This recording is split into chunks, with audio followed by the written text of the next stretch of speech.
Thank you for joining me today on the Aging Athlete channel. Today we are addressing what I believe is possibly the most challenging aging issue we may encounter over the course of our remaining years of competition: the feet. Now, if you have never experienced any issues with your feet, then I might suggest you may be even more vulnerable than those of us who have. I remember the first time I had an issue, I had no idea what was happening to me. All I knew is it was the most debilitating pain I had ever experienced and the most difficult to rehab. It was plantar fasciitis. Now, I had no idea what it was or even what caused it. So we are going to cover that to actually next week, the injury and how that looks and works.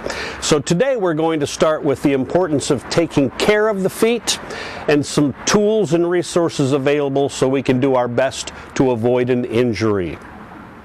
Since this was the first time I had ever had a foot injury, I tried several different medical approaches to alleviate the pain I was experiencing. While nothing was helping very fast, all the medical professionals seemed to agree on one thing: I had to change my footwear. While I believed the athletic and dress shoes I wore were both stylish and comfortable, I came to realize that they did not have the support I needed. While it was extremely difficult, I knew I had to get rid of any shoes that didn't provide the support I needed or didn't have room for a shoe insert.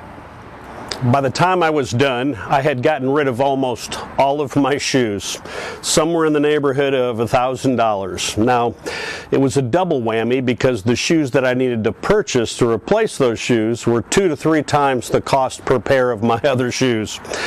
Well, it was time to go with less shoes and better quality. I was also buying shoes a full size bigger, so I had room to add a shoe insert. So let me show you a couple of shoe inserts first. You can go with the kind of 3/4, which at least gives you the heel support you need. And of course, these are just walking shoes. But there are several of these. I'll put one of the links in the description for you. I do like this Walk Comfy shoe insert. Now, these are reasonably priced. You can spend a lot of money on shoe inserts, but these are very reasonably priced, and I guess what I'm suggesting is you should really add this to pretty much every shoe. You can buy multiple ones if you want, like I do, or you can move the ones you buy around, but you do want to get some shoe inserts for your shoes. Also, it is important not to pull the lacing on your shoes too tight. Snug is the best. Now, all I knew is I was going to do whatever it took to avoid this injury again. So I have a few primary shoes that I use today. The walking shoe that I like, and again, this is a walking shoe. If you notice, this is a New Balance, and there is a lot of padding on the bottom of that shoe. It is very comfortable. Again, I add this is called Fresh Foam. It's popular on a few different shoes. But I also add an insert, at least a heel insert to this, just to protect the heels. That's typically where injuries start. But I'll put a link for that one just to give you an idea of what to start looking for and making sure that you're getting a better shoe. My running shoe that I like is the Hoka's. You probably see a lot of these around. They're very popular. Hoka adds a good cushion and a very good shoe for running.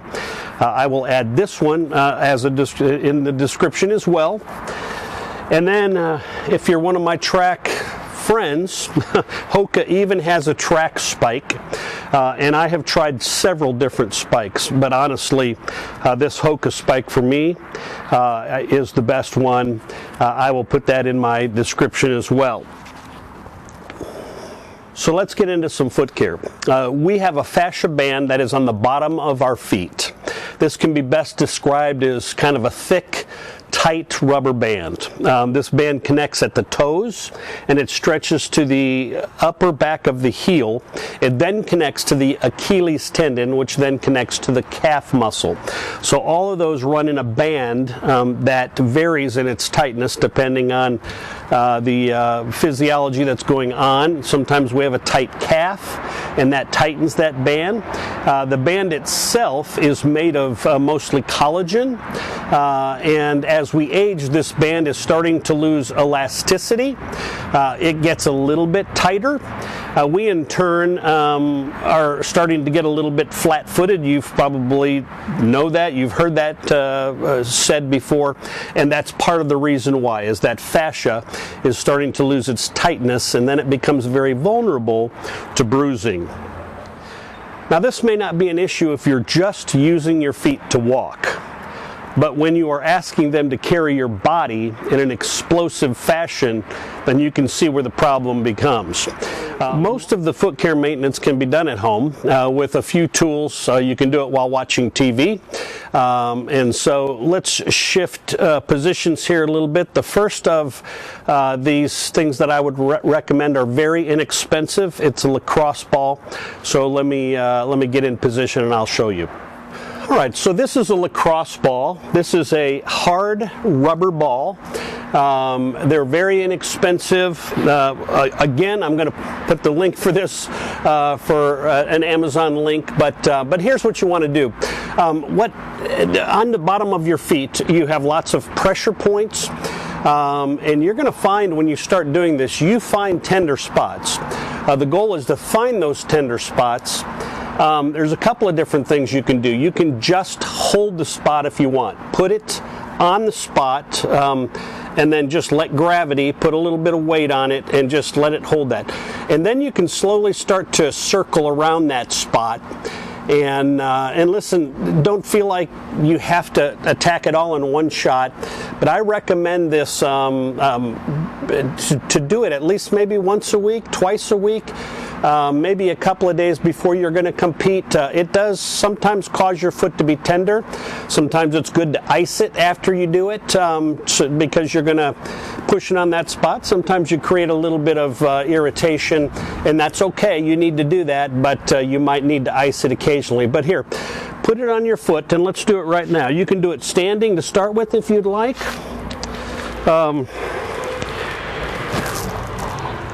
And find those spots on your feet. Make sure you do the outside of your feet, and just kind of push, slow roll. There's a spot right there I can feel, and you know, these are the kinds of spots that'll make you grimace a little bit. But it's what you need to do. You need to find those spots. Try the ball of your feet, but the outside is real important. You have 3 bands, one on the outside, one on the outside, and then you have a thicker one that runs down the middle. So you're going to have to experiment with all 3 of those bands. But roll that ball around on your feet. Look for the spots. The inside of your foot can tend to be very tender, but find those spots, push on them, just hold it, but make sure you roll those around. So here's the thing. You want to do this to loosen it up. You want to do this to loosen it up ever so often, at least, like I said, maybe once a week while you're watching TV. You could do it anywhere. I keep one of these in every bag, my gym bag, my softball bag, my track bag. Everything that I carry is equipped with these, and I carry extras because they're good for knots in the back. I give them away to people because they're that valuable in your arsenal. But I'll put a link in the description for this one right here. So that's an important one. One of the things I forgot to mention is flip-flops. Flip-flops are one of the worst things for your feet. So there are all kinds of options, you know, these kind of pillow shoes. This wasn't my favorite color, but I picked it up either way because I needed it right away. as I was experiencing. In fact, next week when we cover plantar fasciitis, I'm dealing with it a little bit right now. I have a tender heel. I've stopped it from getting worse, and it's slowly getting better. But these little sliders like this, highly recommend a slider over a flip-flop, because flip-flops can be very bad on your feet. So you're going to need to shift that idea as well. But I'll put a link for these in Amazon as well. These links that I leave for you are really just to get you thinking about it. And these are ones that I've used that I'm very happy with, and I've often spent a lot of money trying to find the one that really works for me. All right, well, to some of you this will come across as a bit extreme. I really like this. It's kind of one of those things that I had to think about for a while, but it just became clear. I actually heard a few different pro athletes talking about the use of this, what's called a Sudo board, otherwise known as spike boards. But this particular one, they're very decorative. They're kind of a part of yoga rituals, things like that. But this is 2 boards that come connected, and they have stainless steel spikes on them. I'll get a little closer to the camera. These stainless steel spikes. Now you have... you've probably heard of reflexology, and that's what these boards are designed to kind of work with. Your feet have all these different pressure points and associated to them that go throughout your entire body.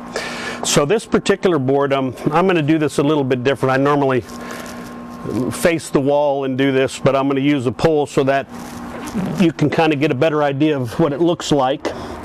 I put them together. I often keep my socks on. I'm going to use this pole right here, but the whole idea is you're going to stand on these spike boards, and you always want to gradually increase the time. Whether you just do it for 30 seconds the first time, that's fine, but if you can get it up to a minute, and then just over time increase your time. You do want to make sure I always spray the boards down with some disinfectant after I use them. I actually keep them a spray bottle in my gym bag if I'm doing it at the gym.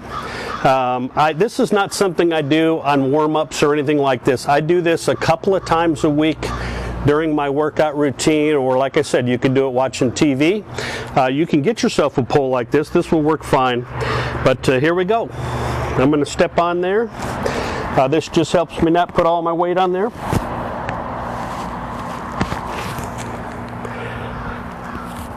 And it is something you want to just kind of relax.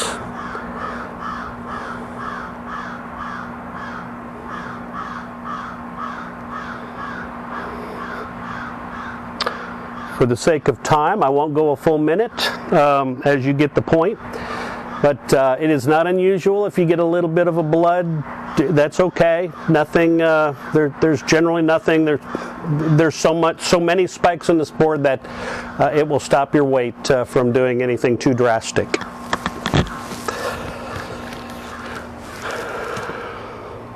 All right. Well, that is a Sudo board. Once again, very good for your feet. I will put the links for that in my description, and you can take a look at that. All right, well, here we are. This is the chair that I enjoy watching TV in, and I have a foot massager that I keep by my chair. Now listen, I've gone through many of different foot massagers to find the one that I currently have that I really like. It's called the Comfier, which is nice and compact. What I like about this one is it has multiple things that you can tell it to do while you're your feet are in it. I like the compression. It tightens up. It's got a needling that goes on underneath your feet, and it rotates up and back. But it's got a warming effect on it that I like. Warm heat increases circulation. That's obviously one of the things you need in your feet. So I like the warming effect as well. But overall, I just like it. It's comfortable. I have found many other ones to be not as comfortable, and it didn't provide all the options. So this is nice because you can sit maybe 2-3 times a week, and you can do it at your convenience. This is really what I use for maintenance. I don't typically use it for any other reason other than just to loosen up my feet and keep the fascia a little bit more pliable. So let's get started here. I'm going to set it on the ground. I'll adjust the camera, and I'll start it, and we'll show you what it's talking about. I think it runs about 10-minute intervals, 10 to 15 minutes maybe. I'm just going to start it for a short while, but I will put this in the link, an Amazon link to this one, if it's something that you're interested in. All right, well, here we are. My preference is to wear socks. It seems to be a little bit more comfortable. And again, I can just sit. There's a little remote control on the top that has all the different settings on it. Power button. There are 3 different settings, as I was talking about, that you can program however you'd like. It takes a second. The needling gets started, and then you can feel the compression starting to tighten up around the feet. But very comfortable. And like I said, for me, it's perfect for loosening up the fascia, keeping it a little bit more pliable.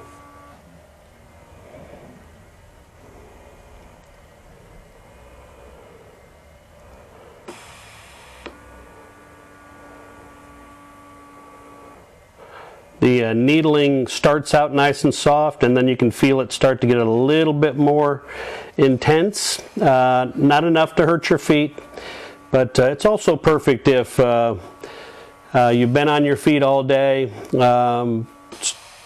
Women tend to, my wife likes it. She tends to wear shoes that are not so great on her feet, and so this is one way she can come home and occasionally will sit and use it on her feet as well. All right.